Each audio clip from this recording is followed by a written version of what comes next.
बॉलीवुड के action superstar और खिलाड़ी अक्षय कुमार एक्शन सीन की शूटिंग के दौरान जख्मी हो गए।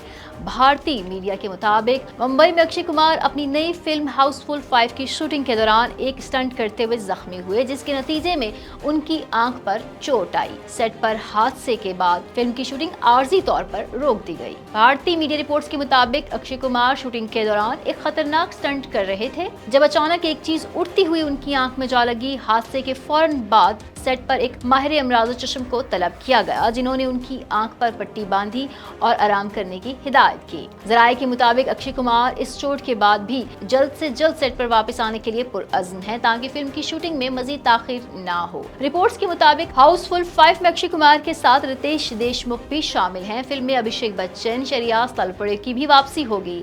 फिल्म के दीगर किरदारों में Chinki Pandey, Jacqueline Fernandes, Nargis फखरी, Fardeen Khan, डेनो Moriya, Johnny liver, Sanjay Dutt, Nana Patekar, Sonam Bajwa शामिल हैं। हाउसफुल 5 के अलावा Akshay Kumar Hera Pheri 3, welcome to the jungle, Jolly LLB 3 में भी अदाकारी के जौहर दिखाएंगे। मजीद अपडेट्स के लिए देखते रहिए VNews.pk।